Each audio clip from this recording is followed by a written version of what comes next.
Okay, we're going to start now. We're starting a new Mishnah. Hold on. Hold on. We're starting a new Mishnah. I'll just get everything set up here. Let's bring up the page.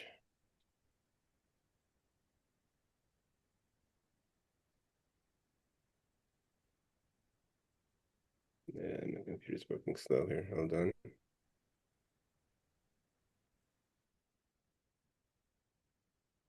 Oh, here we go.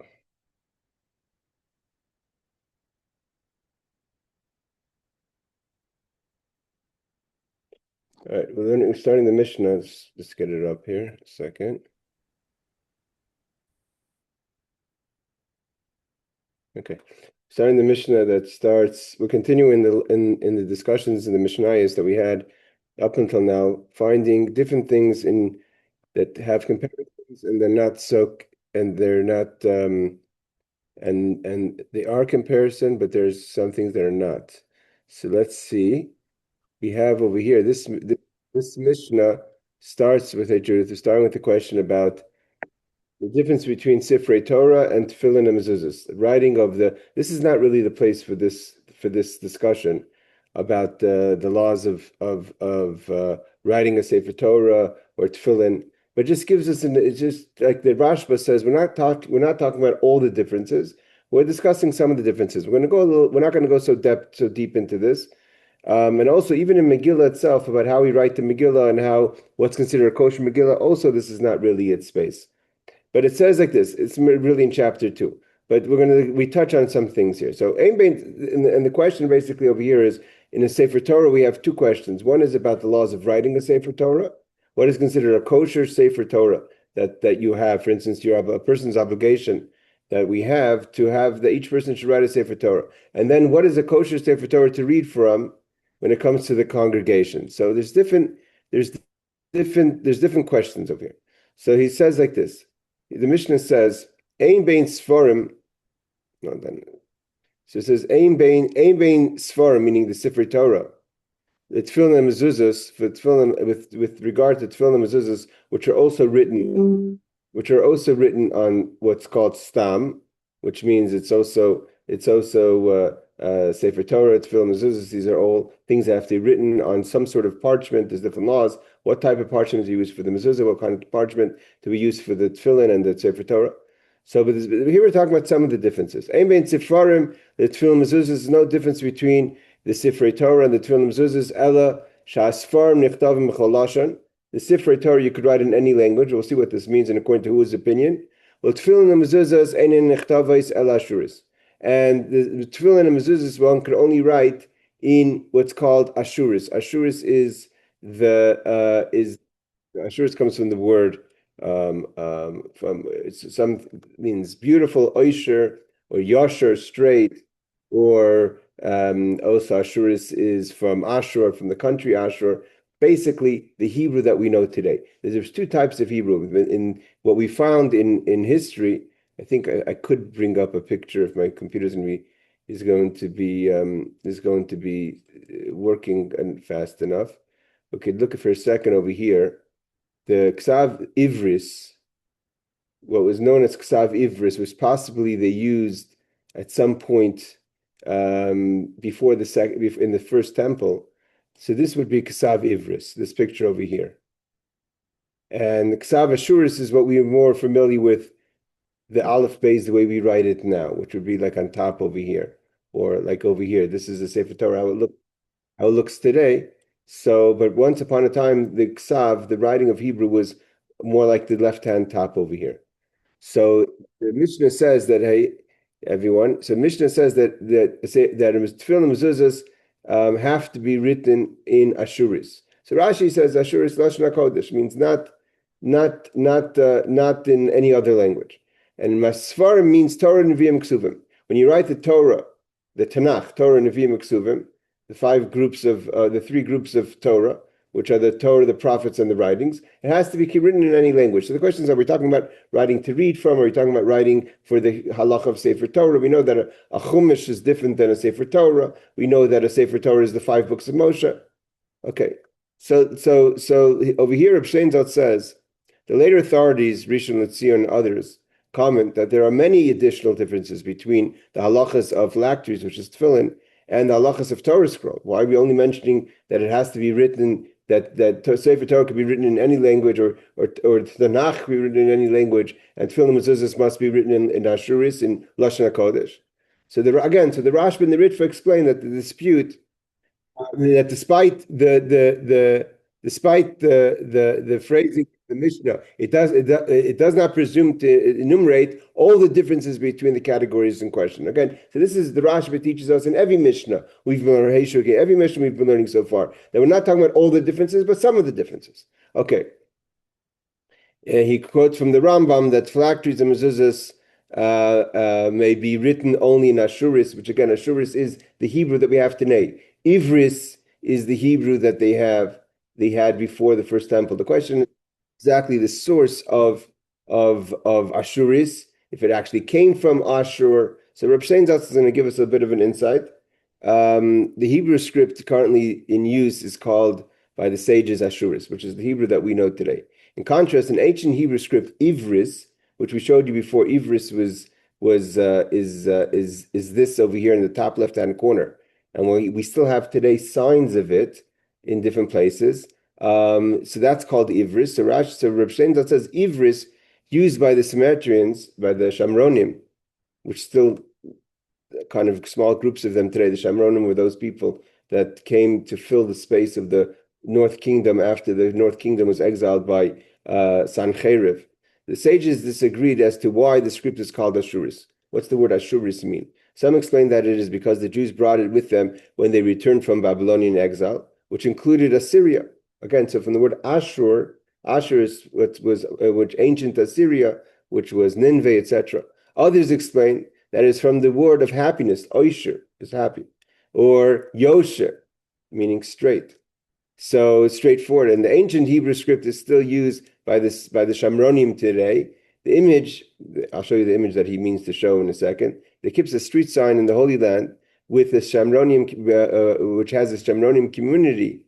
The top line of the sign is written in Ashuris, and the bottom line is in Ivris. So what he means to say is he doesn't have it here online, but he has it on his app. If you, it says over here we see there's a street sign in Israel, which I guess it's a street sign in a city that has some Shamronim there. So it has Rachov ben Amram, in this is our writing, this would be Ashuris. And the bottom over here, I guess it says also ben Amram, is Ivrit. So you see how different, for instance, if you didn't know that this on top it said Rachov ben Amram, you would have a hard time reading this in the bottom, which means Rachov ben Amram. So you see how different the writing of ancient Ivrit was with Ashuris. Okay, so but either way, the tefillin mezuzahs must be written in Ashuris. We're still in the Mishnah. Rabbi Shimon ben Gamliel says, sorry, I'm sounding a little far. Af bisfarim la yitiru sheyichtavu al Yavanis. He disagrees, and the halacha is like Rabbi Shimon ben Gamliel. You can't write the Sefer Torah in any writing. The only one that it's permitted to write in the only other language is Greek, and we'll learn later why. So ancient Greek is the only other language that they could write a Sefer Torah because of the story of Talmud Megillah, the miracle that happened when in the middle of the Second Temple, 72 rabbis were taken to translate the Chumash by force, so to say, or they had no choice. Today, a soft force to translate the Chumash into Greek, and so there was a miracle that happened, and because of that miracle, we are allowed to still write the Sefer Torah in Greece. Now, there's many questions that come up in this discussion, because we have Megillah, we have different languages. You're not allowed to read, for instance, by heart. But so when you're reading,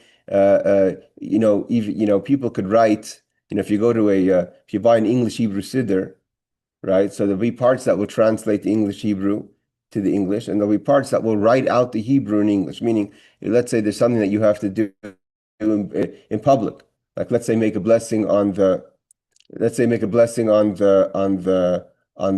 Torah, right? So no one wants to make the blessing on the Torah in English, so you read it in Hebrew. How do you read in Hebrew if you can't really read Hebrew well? So the English Siddurim have made that the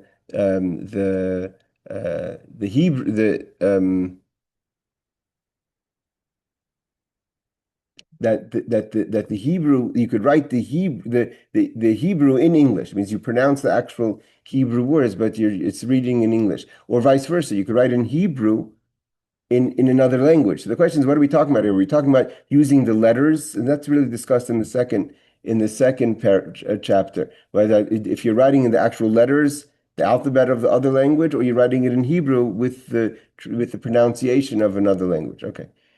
Af bisvarim lo yitiru lahem lashon acher chutz milashon hakodesh. So Rab Shimon ben Gamliel disagrees. He says that Rabban Shimon ben Gamliel disagrees. He says that even for the three Torah and Nevi'im Ksuvim, you cannot write it in any other language aside for lashon hakodesh or Greece. The Yavanis of Gemara in Parish time, the Gemara is going to teach us why. Okay. So just again in the Mishnah itself, there's a lot of commentaries on it about the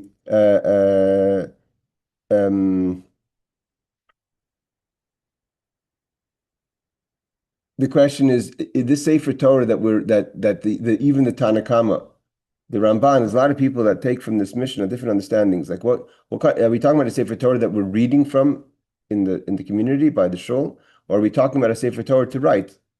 The very fact that we're including in the Torah and Nevi'im Ksuvim, we see we're not just talking about the Torah itself. Are we talking about, so when we read a Sefer Torah, are we allowed to read from one of these Sefer Torahs according to the Tanakama that's not written in Lashon HaKodesh and Ashuris? So there's a lot of discussion on this. Again, this is not really its place, so we're not going to go too deep into this. Again, also the idea, the what is Ashuris and what Ashuris, etc. All right, let's go see Rashi. Rashi says the Toifrim Begidin. Gemara. Hal Toifrim Begidin. But if you want to, when you tie you tie the parchment in a Sefer Torah, right? So a Sefer Torah is not made out of one cow. It has a lot of different amudim, a lot of different pages, right? So the pages have to be tied together. That's the Sefer Torah is one scroll. How do you tie this scroll together? You have to use gidin. You have to use they use the Snoozy calls them. We call it the giddim, were the dried out veins that they use in order to tie. We used to tie the Sefer Torah, or the Talmud Megillah. What about? We learned before that kisvei kodesh, things of holiness, make the hands impure because we didn't want people to touch the Sfarim and then touch truma, right? So that zev is ashavim, they're all equal. The Gemara says, "L'tayfer megidin kol sifrei masuim begilyon v'alachal meishim sinai betfilin umezuzos sheyet tfurim begidin." So here Rashi says a chiddush.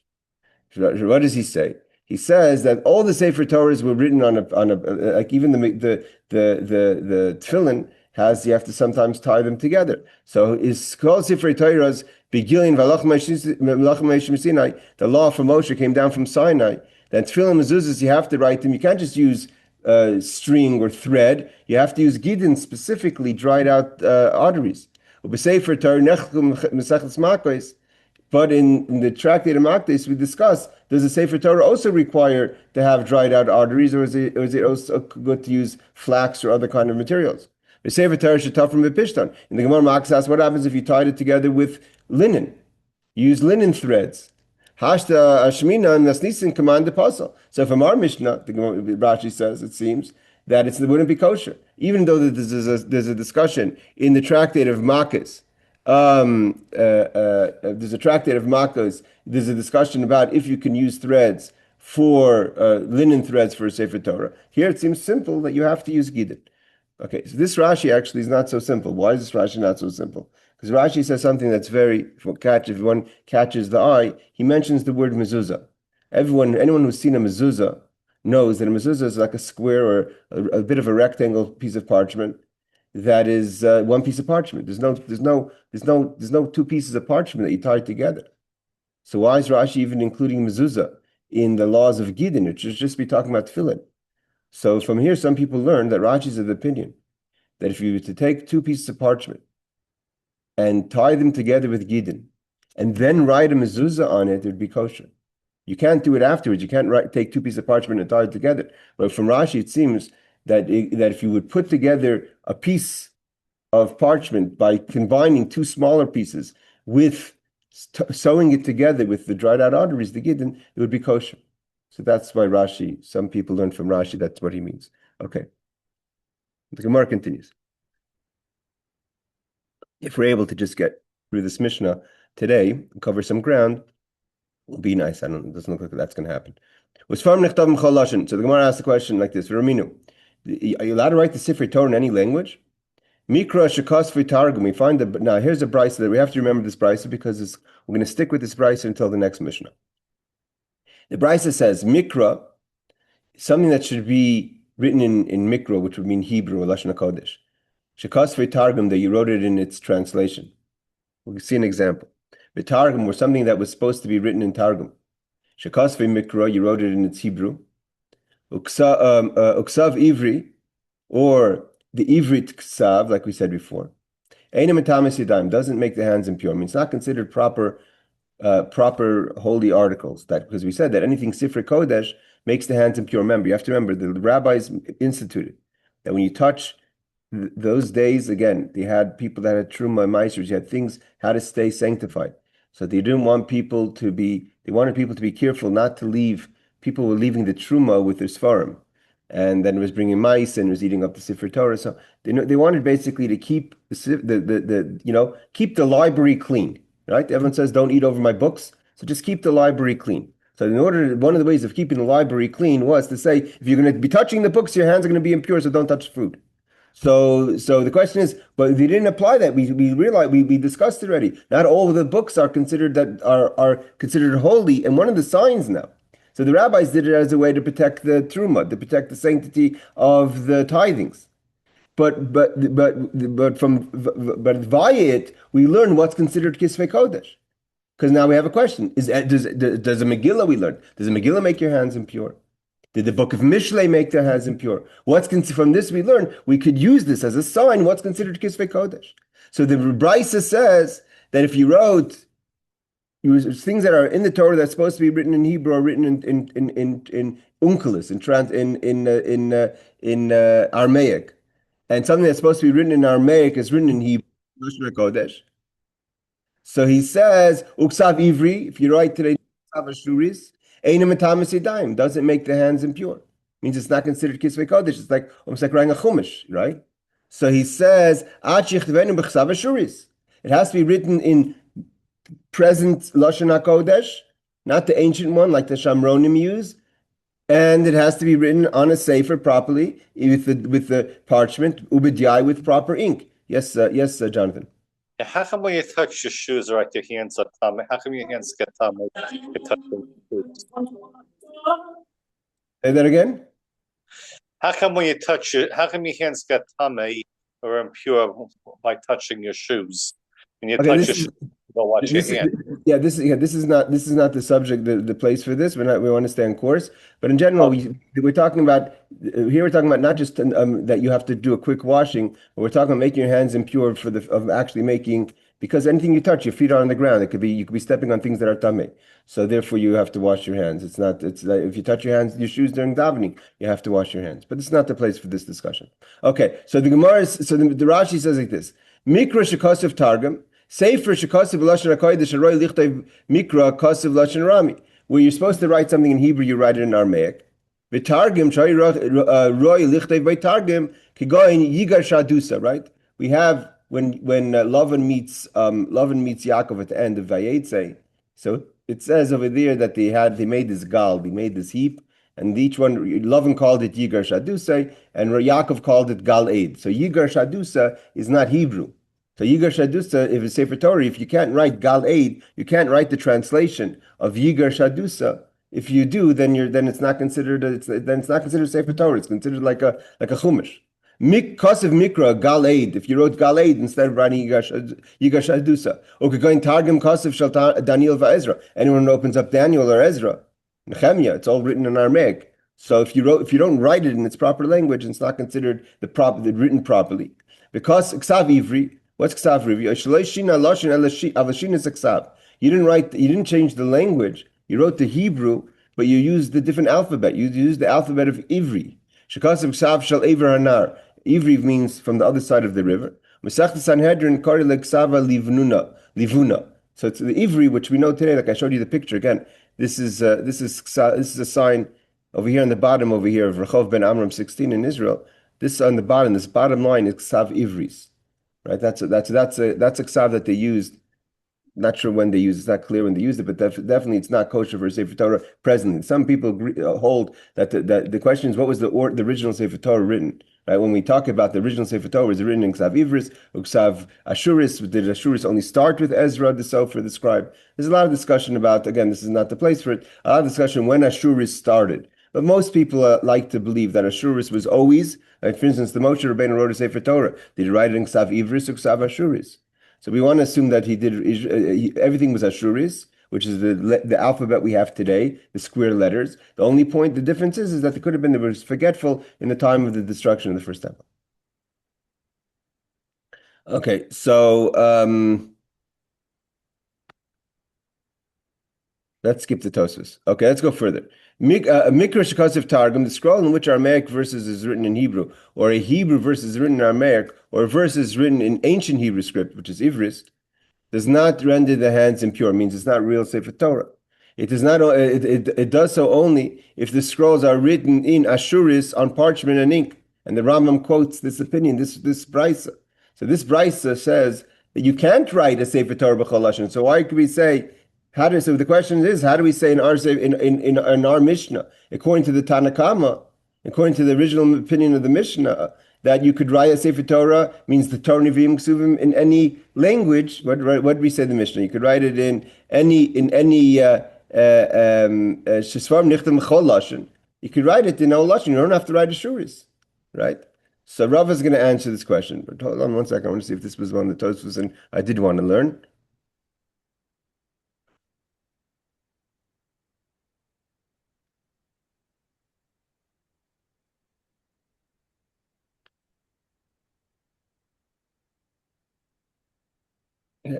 Actually, this is short Tosfos. We'll learn it.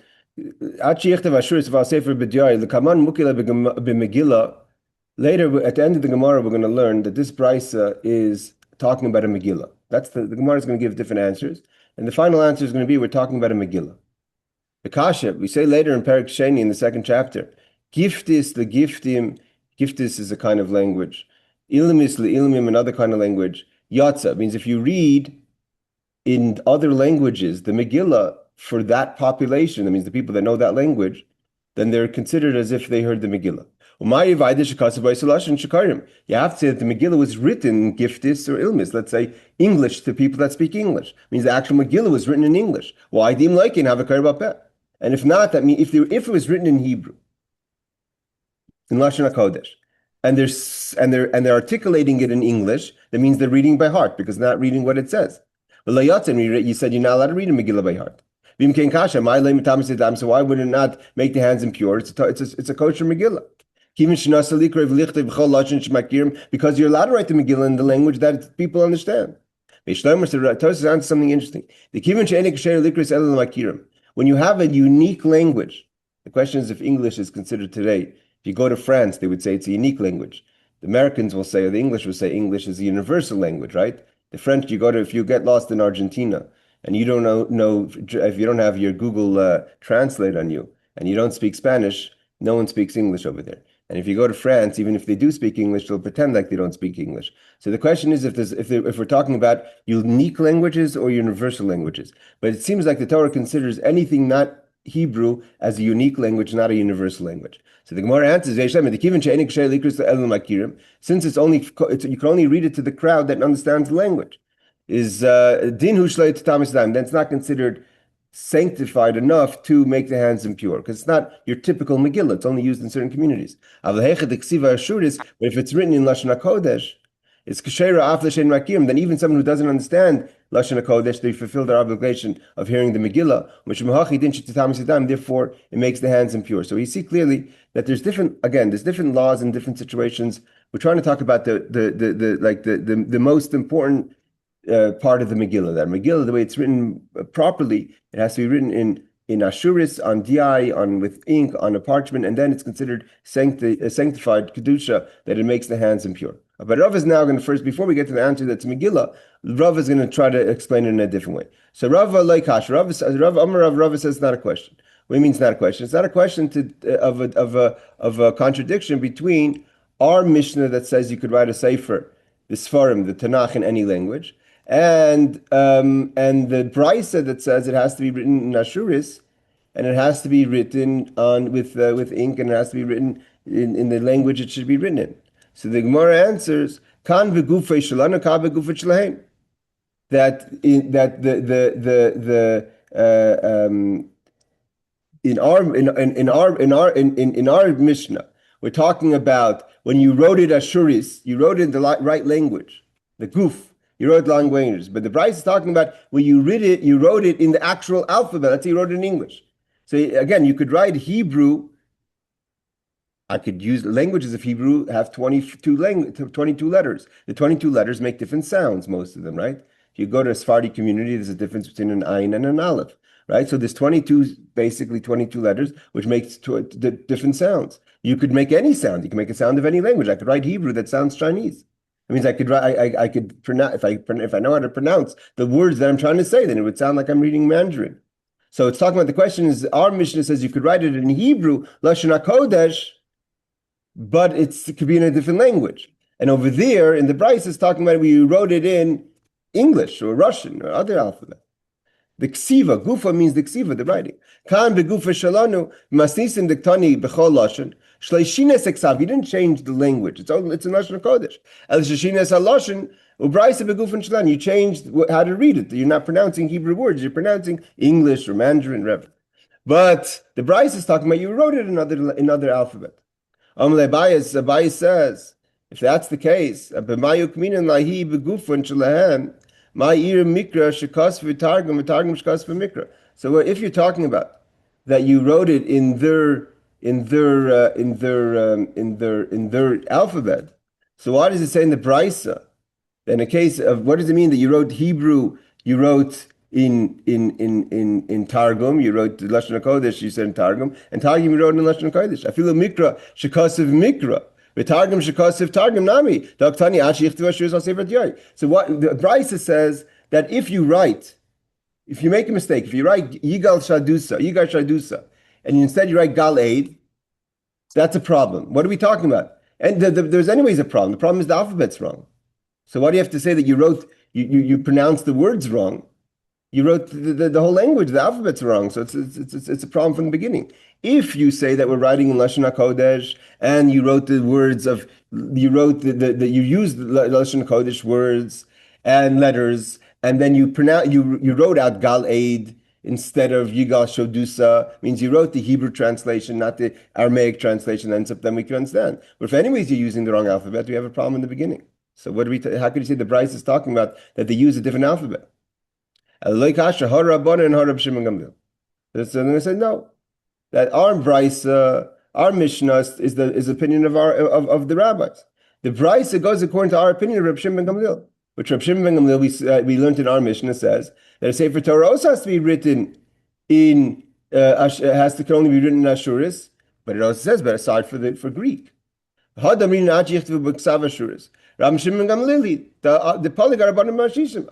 the Bryce goes according to Reb Shimon ben Gamliel. So the Gemara says, how can you say it goes according to Reb Shimon ben Gamliel? Reb Shimon ben Gamliel, our Bryce says no language could be written for the Sefer Torah aside for the proper Hebrew. Ashuris, not even Ivris. Reb Shimon ben Gamliel says you could write it in Greek. So obviously the Bryce can't be Reb Shimon ben Gamliel. Ela leikash is not a question. Kam v'sfarim, kam v'tfilim mezuzos. Our Mishnah is talking about. It's not a difficulty. The Mishnah is referring to Torah scrolls, and the Brisa is talking about tefillin mezuzos. So tefillin mezuzos has to be. Our Mishnah also agrees that tefillin mezuzos have to be written in Ksav Ashuris. So therefore, the Brisa doesn't say if it's referring to tefillin mezuzos or if it's talking about Sefer Torah. So therefore, we could say the Brisa is just referring to tefillin mezuzos, which would be within agreement with the Sefer with the Mishnah. Okay, so the Rashi just says that Reb Shimon Gamliel. Why does it say it has to be written in proper Hebrew? You could write it in Greek. So the Gemara says you can't say it's talking about our Bryce is talking about tefillin mezuzos. Why can't we say the Bryce again? Let's just in case for people to hold what you say in Hebrew, hold cup, right? So you have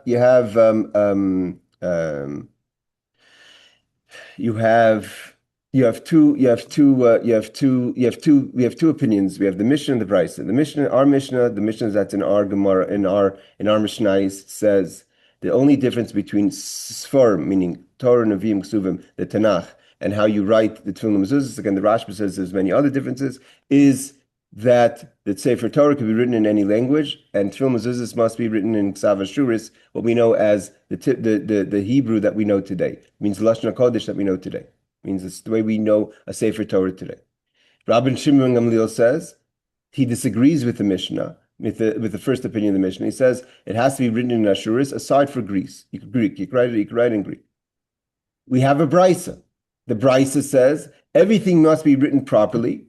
You have to write Hebrew. You have to write the Targum, and the Targum means the actual words have to be written properly, and it has to be written in Ashuris. Doesn't give any space for Greece, and doesn't give any space for anything else. So we said, so what's the Brisa talking about? So first you wanted to answer the differences in the actual alphabet, so you can't say alphabet. So then you say want to talk about the difference in. So what's the difference now? That's a difference between Rabbi Shimon Gamliel and our Mishnah.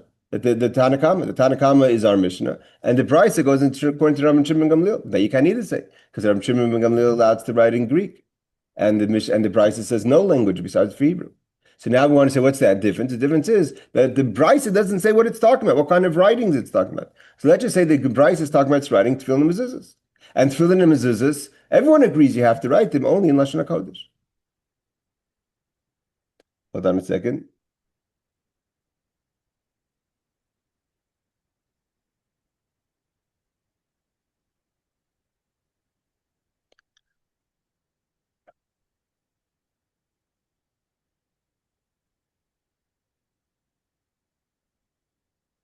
I just want to say something interesting. The Gemara could have answered when the Gemara said that our Mishnah, that the Brisa can't be Rab Shimon ben Gamliel, because Rab Shimon ben Gamliel says you could write in Greek. The Gemara could have said, the Mishnah could have said, one second, we could still say that Rabbi Shimon ben Gamliel says that you have to write, you could write in the pronunciation of Greek in Ksav Ashuris.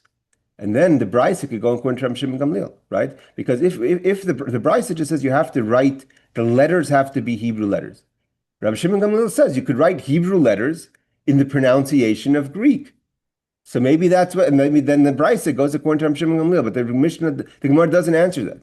From this, the Ritva says we learn that according to Rabbi Shimon ben Gamliel, you literally could write a Sefer Torah in ancient Greek letters. Not just that the letters are Hebrew with the pronunciation in Greek, but the actual Greek letters. Because otherwise we could have answered that answer. So obviously even the Gemara, at no point did the Gemara understand Rabbi Shimon Gamliel to think, and it's based on the story, that he actually wrote it in Hebrew, that you could write it in Hebrew with the translation with the pronunciation of Greek. So the Gemara says, so that's back to the Gemara. Tefillin Mezuzos my time. Why Mishum Nechsiv Behu V'Hayu? What's the halachic reason? Why do you have to write Tefillin and Mezuzos only in Ksav Ashuris, only in Hebrew? What we call Hebrew, Lashon HaKodesh. Because the pasuk says in Tefillin V'Hayu, it says in Shema V'Hayu, B'Hav Yasin you, they should be as they are. You have to write them properly. But the Gemara asks question, my targum shekas v'mikra ikka. But the problem is that the Tefillin it's not a whole Sefer Torah. Tefillin only has certain little parts of the Chumash in it, right? The Mezuzos is Shema Yisrael and V'Haya, right?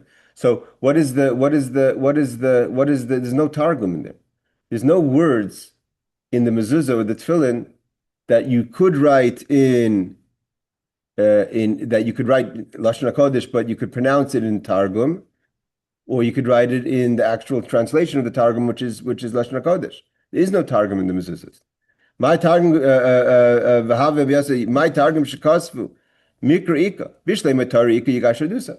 The Gemara says in the Torah we have words that are not Hebrew in the Torah. The word, see, if you look at it now, the word yigar shahadusa, right? It's written in Hebrew alphabet, but it's not Hebrew words. Yigar shahadusa is Aramaic for Lavan's heap of stones.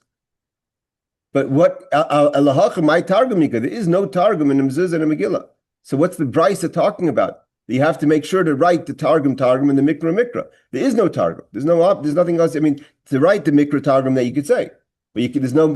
It means if you write the Shema Yisrael in Hebrew letters, but instead of writing Shema Yisrael, you write the Aramaic translation of Shema Yisrael. Okay, that you're not allowed to do. But what are you supposed to be writing Aramaic in a mezuzah that the Bryce is telling you not to write it in Lashon HaKodesh, write it in Aramaic. There's no words in the mezuzah that's Aramaic sounding. V'hayu advarim eilech chsiv b'tefillin mezuzah shekoysim and pashas shel Shema.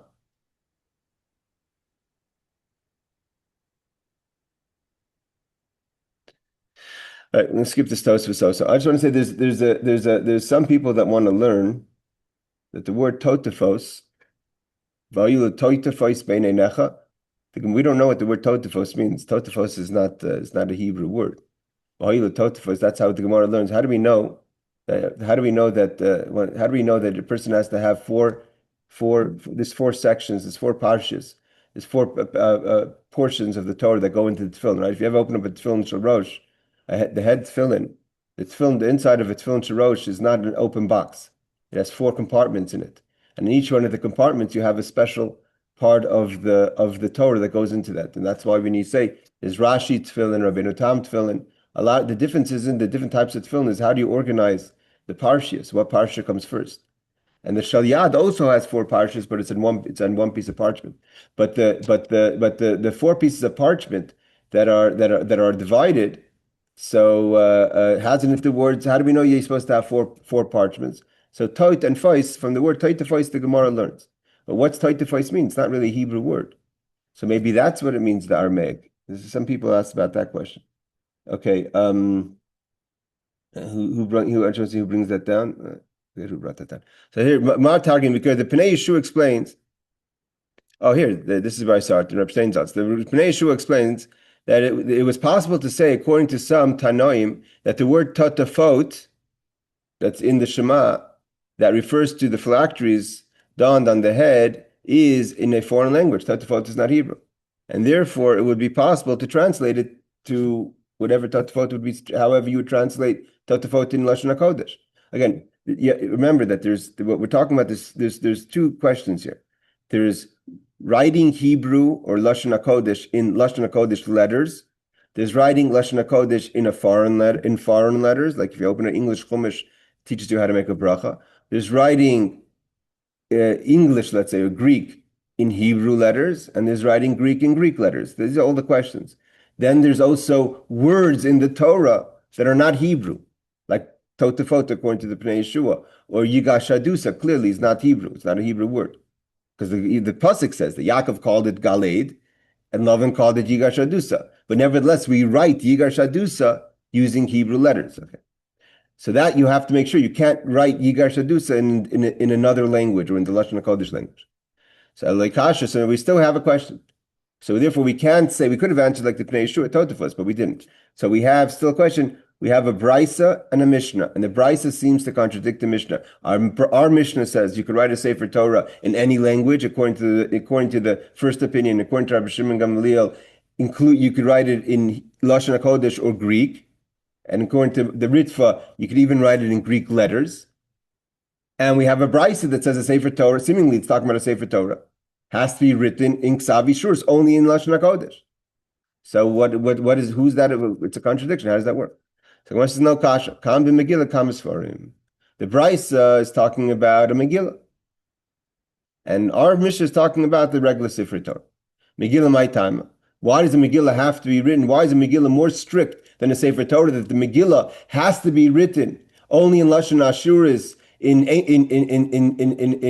the present Lashon HaKodesh alphabet and parchment and yai, because we have a pasuk that says Kichsav v'milchshainam. We find many times in the Megillah referring to proper writing. You have to write things in its proper way, right? Even when Achashverosh, Haman, Mordechai, Esther, when they sent edicts out to the kingdom, they wrote it properly. It means they wrote it. Right? So the Megillah writes, for instance, when Haman the Rasha sent out his decree to murder all the Jews, so he had to send letters. It says he sent letters to all the 120 kingdoms of Achashverosh. Not everyone spoke Persian, right? There was Hodu, there was people in India, there was Kush, people in Africa. They didn't all speak Persian. So they wrote it kichsavam ulchshainam.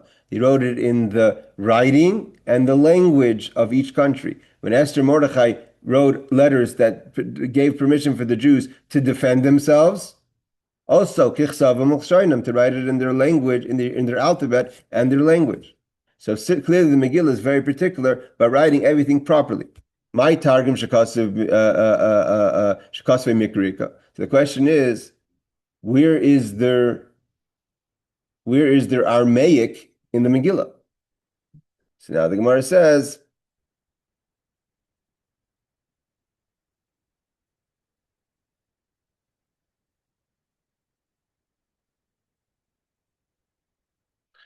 Rapapa says, V'nishma piskam hamelech. And when the king's decree, piskam is decree. Piskam, they say, is not Hebrew. It's an Aramaic or Persian word. Rav Nachman bar Yitzchak Omer v'chol hanashim yitnu yikar lebayleihem. All the wives will give honor. Yikar is not a Hebrew word. It's either, let's say, Aramaic or Persian. So those are words that are not Lashon HaKodesh, and if you translate them into their proper Lashon HaKodesh word, then the Megillah is not kosher. Hold on a second. I want to see if we want to jump into the Tosfos a second. Again.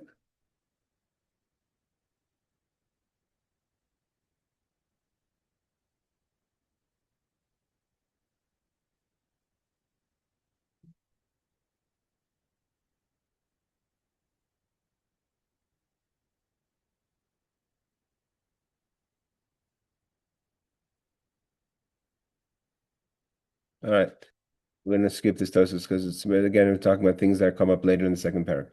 All right. Rav Ashi Amar, and Rav Ashi goes back and he says that he gives another answer.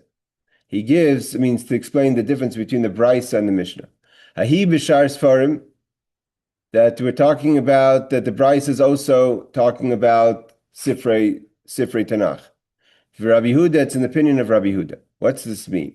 The Tanya, we learned, Tefillin and mezuzahs ein nechtavim el ashuris. It's brought down that tefillin and a mezuzah must be written in ashuris. Again, ashuris is modern, what we know today as Lashon HaKodesh.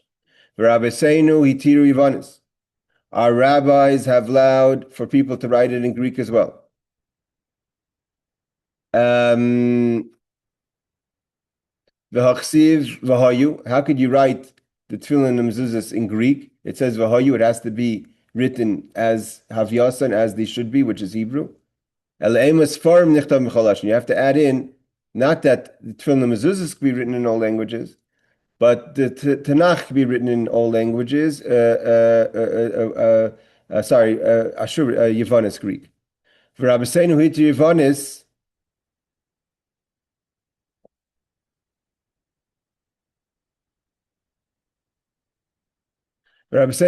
Yavanis, they said you've hitiru miklal the Tanakh Amasr.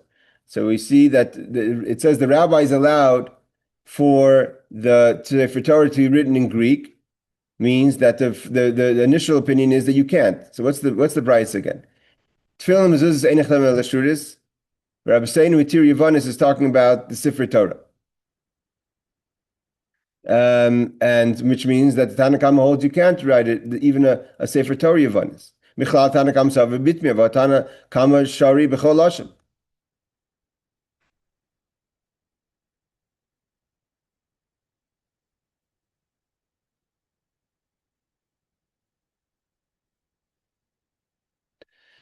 So we have to say Tanya, that you have to say that instead of it saying that Rabbeinu Hitir Yavanis means that it's the Tanakh holds you can write in all languages, and the rabbi said it's only to be written in Greek. You can't write in another language like Rav Shimon Gamliel Nar Mishnah. But Tanya Amar Rabbi Yehuda says Afkesh Hitir Rabbeinu Yavanis la Yitiru el b'Sefer Torah, and the Rabbi Yehuda says that when you could write Yavanis is only by Sefer Torah. Megillah can't be written in Yavanis. Which would be that our Brisa that we learned initially goes according to Rabbi Yehuda. Rabbi Seinu Omer, that's Rabbi Shimon Gamliel. Although the sanctity of Sefer Torah surpasses all other books, since there was a unique miracle, like we're going to learn, Specifically, with regard to the translation of the Torah, it is permitted to write the Torah in Greek. However, other books translated into Greek do not have the status of sacred text. Only a Sefer Torah does. Why did we allow people to write in the Sefer Torah in Greek? Mishra is the Talmud Megillah. Because it's the story of Talmud Megillah. Who's Talmud Megillah? Talmud Megillah, I believe, is when Alexander the Greek was died, murdered, when he passed away, and they divided his kingdom into four. So North Africa with Eretz Yisrael was under the rule of Talmud. Until I think later, till the story of Hanukkah. I think by Hanukkah already, the Assyrian or the Syrian Greeks kind of took over Eretz Yisrael. That's when we had that fight. That's why the story of Hanukkah happens later on. But what's the story of Talmud Megillah? Talmud Megillah, the Tanya, Ma'aseh b'Talmud Megillah. Now, Talmud Megillah was a scholar. We know that the great wisdom that he had in Alexandria and the great wisdom that he appreciated Sfarim, Talmud Megillah wasn't necessarily an anti-Semite. I mean, we don't consider him to be one of the anti-Semites on the list, but he was still a ruler and he wanted things done. So Talmud Megillah, once Kinois, he gathered, it's a famous Gemara, Shivim U'Shnayim Zkenim. He took 72 elders. From here we learn that 72 elders is the Sanhedrin with the Av Bezdin and the Nasi. That's the number 72. He put them into 72 different homes. They didn't tell them why. He just took the elders of Israel and he put them into the Sanhedrin and he put them in isolation. There was no cell phones, no communication between each home. He didn't tell them why he put them into these homes. So Talmud Megillah himself came in to each one of the elders privately and told them, I want you to translate Torah Moshe, the Torah of Moshe, into Greek. Now the problem was that because of Greek philosophy and paganism and how they viewed Judaism, there was a lot of concern that if he would translate the Chumash literally, it would be misused. Literally, today, you want to waste time and go on podcasts of anti-Semites. They're always trying to mistranslate the Chumash, right? Esther is a book of genocide. Everyone's trying to find different ways to manipulate an agenda with what the Jewish people hold as sacred Torah. And therefore, the rabbis were very concerned that there is going to be the translation, if they literally translate the Torah into Greek, it's going to be manipulated to be misunderstood to prove different things that are anti-Jewish. The problem is that there were 72 rabbis in 72 different rooms. So how could they change things or adjust things to be understood properly without literally translating it and not making a fool out of themselves? Because if they would come out with 72 different versions of the Torah, Talmud Megillah would know that they're not being honest. God put into every single one of them wisdom, and they all, on their own, understood how to make different changes in the Torah. This is a Shver Gemara. Why is it a Shver Gemara?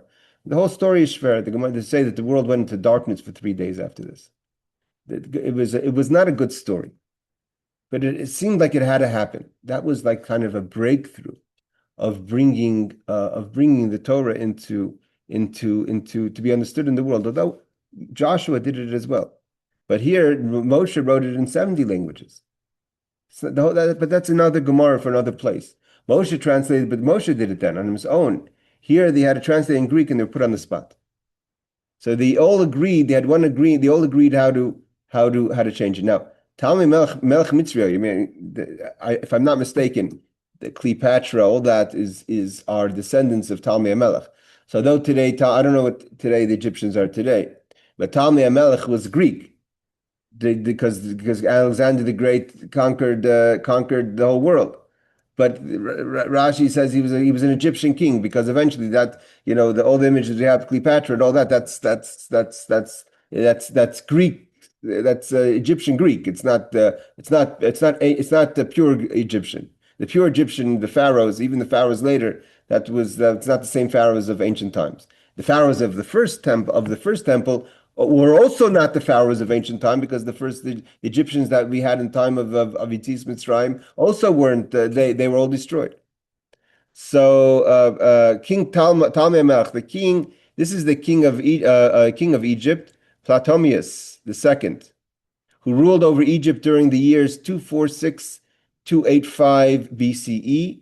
He inherited the kingdom, which includes Eretz Yisrael and parts of North Africa, from his father, Ptolemy I. After his succession to the throne, he worked to establish and organize the kingdom in various ways.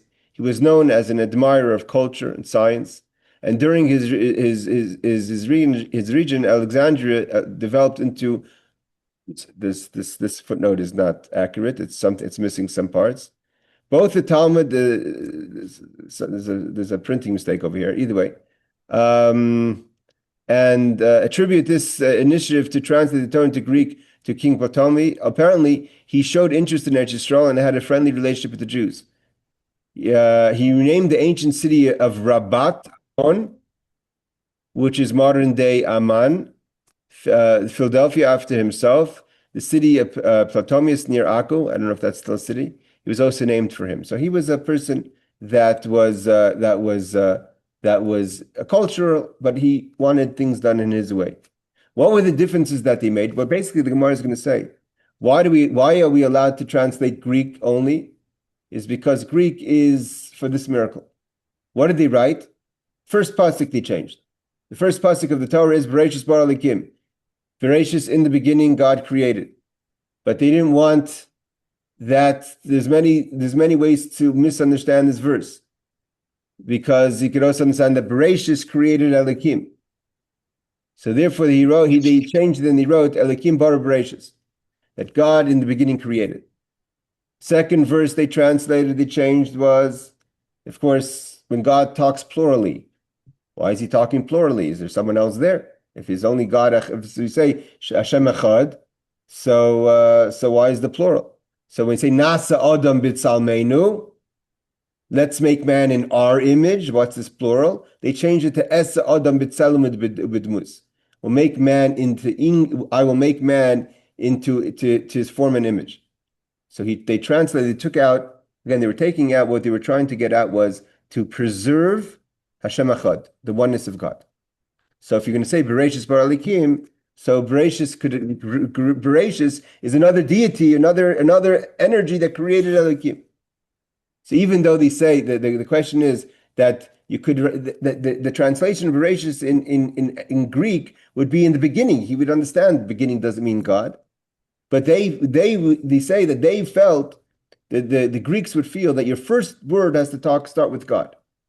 Again, there's you could have, and this is, by the way, the lesson that we learn hold on, Jonathan. The lesson we learned from this Gemara is, from this story, as dangerous as this story was, because they could have, how did they know what the next person was going to translate?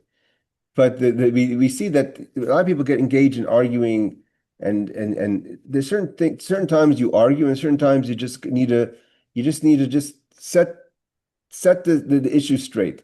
So if over here the issue was that they wanted to prove or disprove the oneness of God, so you could sit there arguing about it. Nasan b'Talmeinu really means that God humbles himself to as if he's talking to the angels. Then it leaves it open for translation. Either the person accepts it or doesn't accept it. So just change the wording so there's no place for misunderstanding. Yes, again, it's very dangerous, but that's one of the ways to deal with issues. Yes, Jonathan. You're not allowed to teach Torah to a guy, so how were they able to translate the Torah into Greek? Say that again? You're not allowed to teach Torah to a guy, so how were they able to translate it into Greek and everything, and making all the, they're saying the words backwards and all that stuff, right? Or so that's a very good question. First of all, there's a discussion if Torah B'Ksav is something that can't be taught to Gentiles. Number two is especially parts that have to do with God's unity, which everyone, Shayichad Vamuna, for instance, in Tanya is taught also to Gentiles. Another thing is they weren't given much choice. He didn't ask them if they would like to. He said they have to. Okay, Elokim bar Bereshis. Also, and also like Julie, she wrote some very amazing things in the chat and interesting and cool things in the chat. Julie wrote, if you see it in the chat there. We'll get it. We'll get it at the end before we finish. We'll go through all the chats. Oh, okay. All right. Thanks, sure.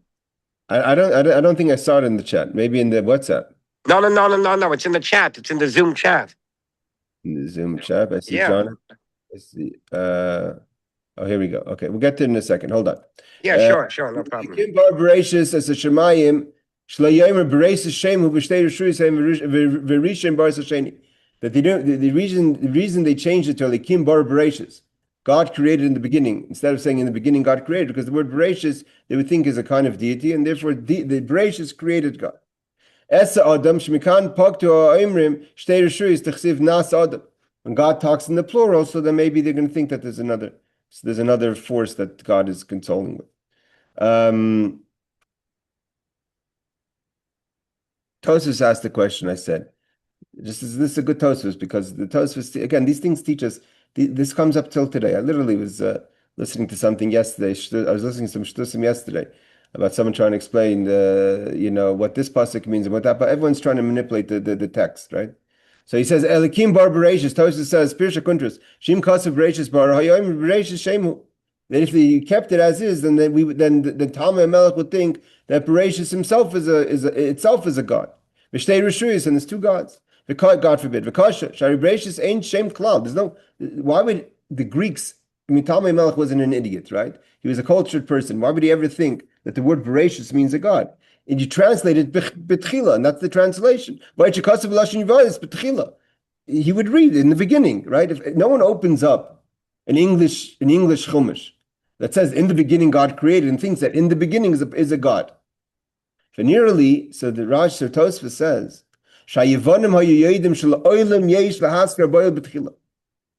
one always has to start with the God. That's how they felt. The first, when you open up something, you start with God's name. There's a makor to this, right? Vimkein. Ilu kosv bereshis koidim hayom shtei rishuyis ein vateva rishayna have boire echad velikim have sheni mishum hachi hafchula. They wouldn't accept even the word the beginning means the beginning. They say, but I know what you're saying, but you have to start with mentioning God, and therefore, if you're not mentioning God, means that the word bereshis does mean God, and therefore there's two deities. Okay, so let's just see there's a few more.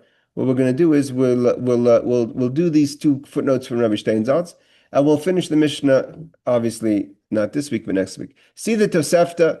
There is an explanation and the significance of the change in our question. The believers in two powers explain that Bereshit refers to a logos, the divine will. Since they will look into the text, into the next level, and totally separate the logos from God, it was necessary to write that God, who is who created the world, and not some other energy. See the translation in the Jerusalem Targum of the word Bereshis as in His wisdom. So you could say in His wisdom, Bereshis means in His wisdom. We're talking about someone else. In His wisdom, He created Elikim. Then it would be that's another energy. Some note that the translation resolves the additional problems. As from the original verse, one could draw that the mistaken conclusion that God has human form. As Adam that God is literally in a human form. Therefore, they wrote in the image and likeness, not in our image and our likeness. See the explanation of the Ibn Ezra commentary in Torah. Okay, before we finish today, let's just do one more. Also, he did Veichal Elikim b'yom hashvi. Veichal Elikim b'yom hashish v'yis b'yom hashvi. Our verse says God finished on the seventh day, and He rested on the seventh day. So then Talmud Megillah will say, what are you talking about? He finished on the seventh day means He didn't rest on the seventh day, means you can work on Shabbos. So therefore they changed it, Veichal b'yom hashish, He finished on the sixth day, and He rested on the seventh day. Zachar unekeva baroi v'loy kasav baram. He didn't create them. He wrote about man and woman, meaning to say that there shouldn't be a misunderstanding. They created the chatchila two different. He created them to avoid the impression that there is a contradiction between the verse and God created man, which indicates that God created one person. So he would say them. So he said bara created him in the image of man and woman, as opposed to them created man and woman separately means it's a contradiction. Either He created one person or He created two people. Of course, woman was created, but the question was created later at the beginning. Let's just do the Rashi here. We'll stop here. Let's just go through Julie's points and others. So we have over here Probably another conversation. Other words and images from the time spirits were carved upon and still in that. This is why I think the archaeologists and this is pieces from the Muslim. This should go on to turning this tradition. This is proof. Julie, you want to give us a quick rundown of what you were trying to tell us? Julie, you with us? You have to take off your mute. Yes. So I was just saying that a lot of the writings that we talk about in the languages, I've had students that pointed things out back when I was teaching art history. But you know, there are all these debates, you know, in politics and protests about people in Israel, and you know, there's proof of it. It's carved upon the stele that existed, and you can carbon date them, and you can put all those in a timeline. That was the only point I was making with that. Was that it's secular. It's not just religious. There's no denying that proof, you know. But that was another conversation, you know, based upon what you're talking about with writing and text. So that's all. Then if that case, let's just quickly do this Rashi here. So it says Veichal b'yem hashishi shlo yemer imkein atzum melach b'Shabbos. Because in our verse it says Veichal b'yem hashvi v'ula yikabel alav medrash chacham. He wouldn't accept. Talmud Melech wouldn't say. It's an amazing thing. And what did he create on the seventh day? Ma oilam chaser menucha bas Shabbos bas menucha v'zeh gomri. That's what he finished with. Meaning to say, Talmud Melech would never accept. This is an amazing thing. If anyone benches, what do we say in the Britzei? That the gift of menucha was only given to the Jewish people. It's such a radical concept of true menucha that Talmud Melech wouldn't even accept it, that menucha was something that was created on the seventh day, not typical creation. That the only thing that was created on the seventh day was the gift of menucha. But menucha is not something that was given to non-Jews, and therefore the non-Jew doesn't really understand menucha on its high level, which is an idea of what really Shabbos is. That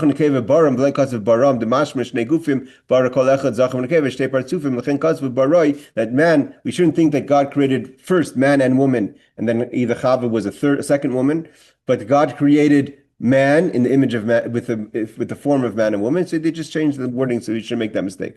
It's written in the Jerusalem Talmud that elsewhere that the changes was that the creation of the female was not mentioned at all.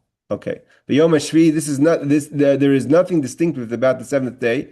This footnote is not I read it before, is not in its proper place. Okay, let's stop here, and again, thank you all for joining, and again, hopefully we'll finish the Mishnah next week, and we could move on to the next subject at hand. Laila Tov, everyone, take care. Thank you, Rabbi. And your internet was freezing just a little bit, so how many times? Just towards this end here, I just noticed it. I'm sorry, but after in the morning, okay. It doesn't run well here in the office. Okay, take care. Yeah, I noticed it.